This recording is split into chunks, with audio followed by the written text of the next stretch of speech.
नमस्कार मित्रों, YouTube के जो है शिक्षा पारकम चैनल पर आपका बहुत बहुत स्वागत है। मित्रों जो है GK 2020 जो है भाग 10 में आज हम लोग जो है मिल करके चर्चा करते हैं। तो आइए जो है हम लोग चर्चा शुरू किया जाए। तो पहला सवाल है, जिले इलाही उपाधि किसकी थी? तो जिले इलाही उपाधि बलबन की थी।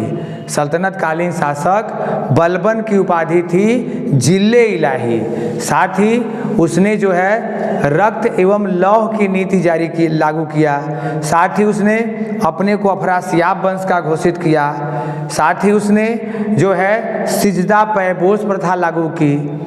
क्लियर। और साथ ही उसने तुर्काने चहलगानी या 40 अमीरों का दल जो था उसको भी समाप्त किया।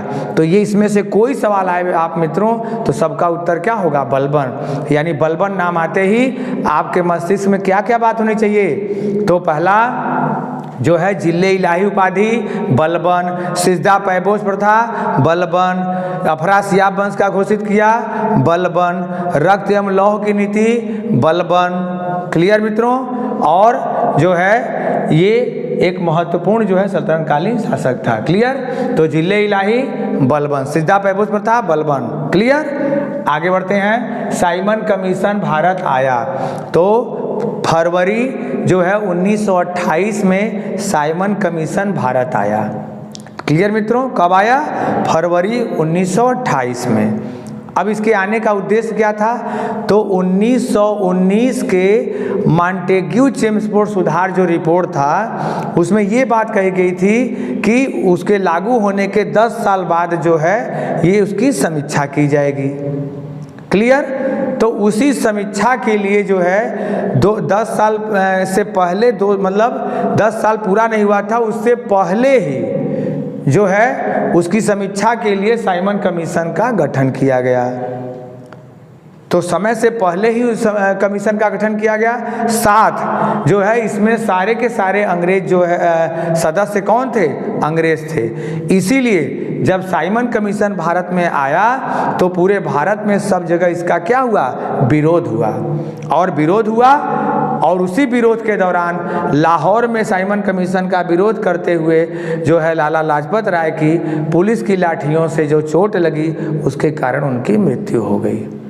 तो साइमन कमीशन का विरोध करने के जो है कारण जो है पुलिस द्वारा लगी लाठी की चोट से जो है लाला लाजपत राय की मृत्यु हुई। कहाँ? लाहौर में। किसका विरोध कर रहे थे? साइमन कमीशन का। साइमन कमीशन कब आया? 1928 में। क्लियर। और इसका विरोध क्यों हो रहा था? क्योंकि सारे सदस्य कौन थे? अंग्रेज थे। क्लियर। इस्तमरारी बंदोबस्त लागू किया। तो इस्तमरारी बंदोबस्त या इसे जमींदारी व्यवस्था कहते हैं या इसे परमानेंट सेटलमेंट कहते हैं। तो इस्तमरारी बंदोबस्त या जमींदारी प्रथा या परमानेंट सेटलमेंट, इसको लागू करने वाला गवर्नर कौन था? Lord Cornwallis. कौन था? Lord Cornwallis. और ये कब? तो 1793 में। कुछ कुछ किताबों में 92 में मिलता है मित्रों, लेकिन ये लागू हुआ था 1793। क्लियर। तो 1793 में ये जो है लागू हुआ था। और लागू करने वाला गवर्नर तो लॉर्ड कॉर्नवालिस। क्लियर। और इसमें जो है 10/11 भाग अंग्रेज लेते थे लगान का और 1/11 भाग जो है जमींदार लेते थे। क्लियर मित्रों। तो ये याद रखिएगा। कुछ कुछ किताबों में जो है 9/10 और 1/10 मिलता है, लेकिन अकॉर्डिंग टू NCERT जो है 1/11 भाग जमींदार और 10/11 भाग कौन लेता था? तो अंग्रेज जो है राजस्व का भाग लेते थे। क्लियर। अब आते हैं, रणजीत सिंह किस मिसल के थे? रणजीत सिंह सुकेर चकिया मिसल के थे। रणजीत सिंह किस मिसल के थे? तो सुकेर चकिया मिसल के थे। क्लियर मित्रों। इसको विशेष तौर पर याद रखिएगा। आगे ऋग्वेद के ब्राह्मण ग्रंथ। तो ऋग्वेद का ब्राह्मण ग्रंथ है जो है ऐतरेय एवं कौशितकी। ऐतरेय एवं कौशितकी। ऐतरेय एवं कौशितकी किसके ब्राह्मण ग्रंथ हैं? ऋग्वेद के। और साथ ही अगर पूछे कि शतपथ ब्राह्मण किसका है? तो यजुर्वेद का ब्राह्मण ग्रंथ है। शतपथ एवं तैतरी किसका ब्राह्मण ग्रंथ है? तो जो है ये जो है यजुर्वेद का है। यजुर्वेद के ब्राह्मण ग्रंथ कौन है? तो शतपथ एवं तैतरी। क्लियर मित्रों। आगे जो है सैडबरी या सैडसबरी लिखा रहता है, तो सैडबरी की खान कहाँ है, तो कनाडा में है। किस धातु के लिए प्रसिद्ध है, तो जो है सीसा, जस्ता, तांबा। ठीक है, सैडबरी की खान कहाँ है, या सैड्सबरी या सैडबरी की खान कनाडा में है, जो सीसा, जस्ता और तांबा के लिए जो है ये विश्व प्रसिद्ध है। ठीक है, तो इसको जरूर याद रखिएगा, इसे काफ़ी सवाल आते हैं। अगला सवाल, कराकुम रेगिस्तान जो है, कराकुम रेगिस्तान मित्रों कहाँ है, तो कराकुम रेगिस्तान जो है तुर्कमेनिस्तान में है। दुनिया का सबसे बड़ा मरुस्थल कौन सा है, सहारा। ठीक है, क्लियर। तो ये कराकुम रेगिस्तान कहाँ है, तो जो है तुर्कमेनिस्तान में है। गिब्सन सिम्पसन मरुस्थल कहाँ है, ऑस्ट्रेलिया में है। क्लियर। पेंटागोनिया, अर्जेंटीना। क्लियर। हाँ, वार एंड पीस पुस्तक किसकी है, तो लियो टॉल्स्टॉय की है। वार एंड पीस पुस्तक जो है, ये वार एंड पीस पुस्तक किसकी है, तो Leo Tolstoy. War and Peace, Leo Tolstoy. उसके बाद रक्त परिसंचरण तंत्र की खोज कौन किया था, तो विलियम हार्वे। रक्त परिसंचरण तंत्र की खोज विलियम हार्वे।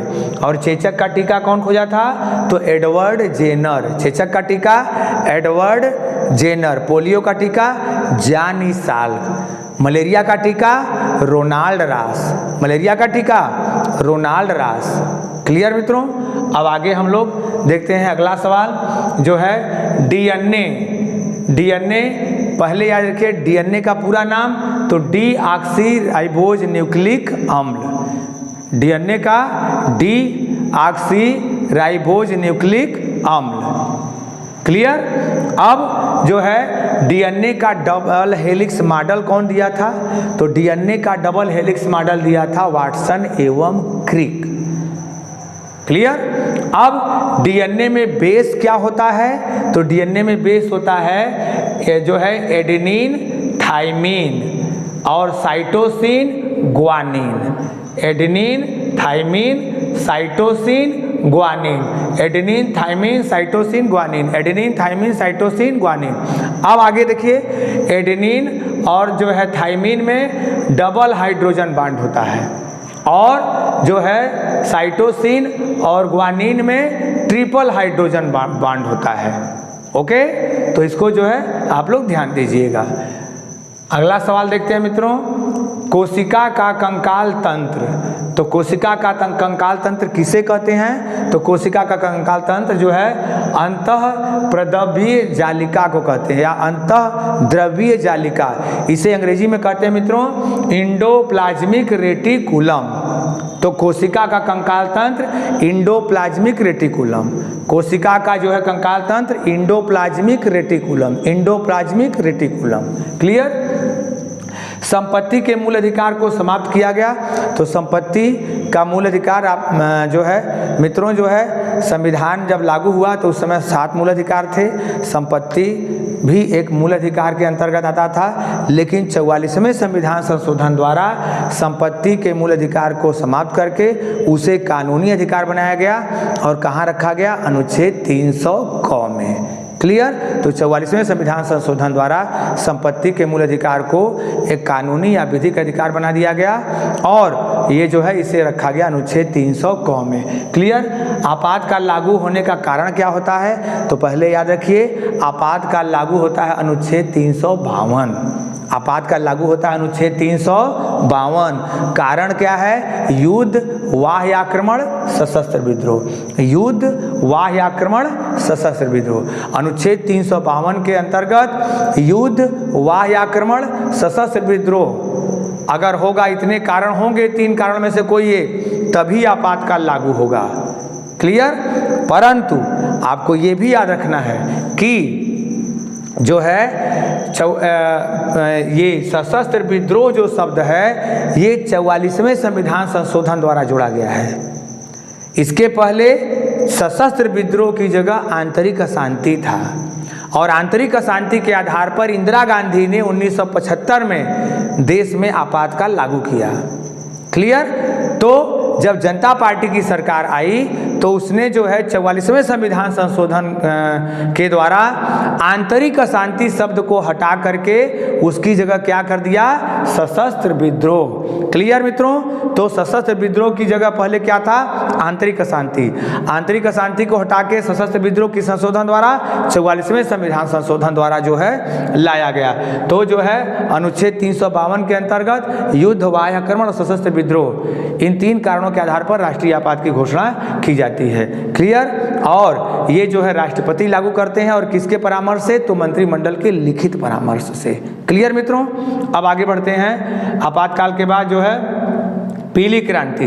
पीली क्रांति जो है ये किससे संबंधित है, तो तिलहन से संबंधित है। पीली क्रांति किससे संबंधित है, तिलहन। रजत क्रांति अंडा, रजत क्रांति अंडा, ऑपरेशन फ्लड दूध, ठीक है। हरित क्रांति खाद्यान्न। क्लियर। कृष्ण क्रांति तो जो है पेट्रोलियम। कृष्ण क्रांति किससे संबंधित है, पेट्रोलियम से। लाल क्रांति तो टमाटर और मांस के उत्पादन से संबंधित है। क्लियर मित्रों, आगे बढ़ते हैं। नाबार्ड की स्थापना, तो नाबार्ड जो है, नाबार्ड की स्थापना 12 जुलाई 1982 में की गई थी। नाबार्ड की स्थापना 12 जुलाई 1982 में की गई थी। नाबार्ड का पूरा नाम क्या है, national bank for agriculture and rural development. National bank for agriculture and rural development. National bank for agriculture and rural development. National bank for agriculture and rural development, NABARD, स्थापना 12 जुलाई 1982,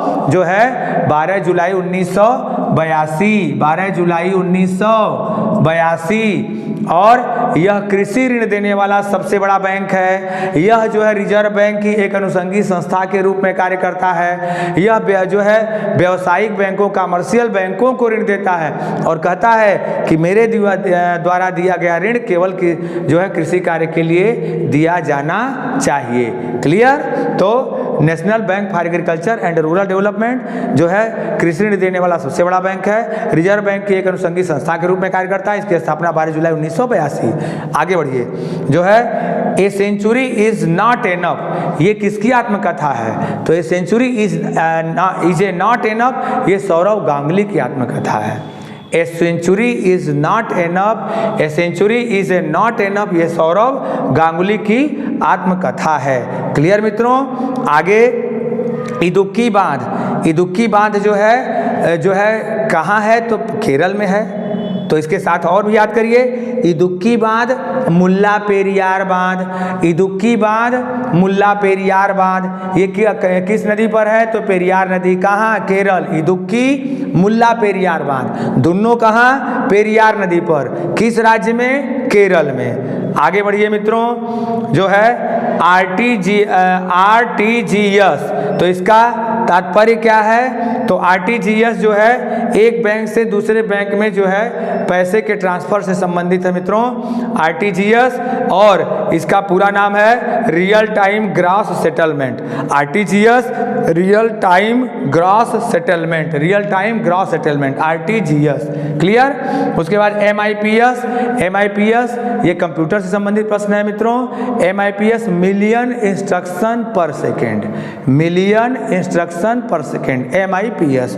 अगला सवाल मित्रों, जो है मौद्रिक घाटा कब होता है। मौद्रिक घाटा कब होता है, तो मौद्रिक घाटा किसे कहते हैं, ये जान जाइए मित्रों। जो है जब विमुद्रीकरण होता है। अब आप पूछेंगे विमुद्रीकरण क्या है, तो पुरानी प्रचलित मुद्रा को जो है समाप्त करके उसकी जगह जो है नई मुद्रा जब जारी की जाती है तो उसे विमुद्रीकरण कहते हैं, डीमोनेटाइजेशन।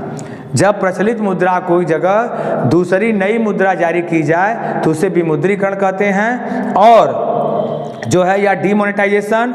और भारत में जो है 8 नवंबर 2016 को जो है विमुद्रीकरण की घोषणा की गई थी। क्लियर मित्रों, जो है 8 नवंबर 2016 को।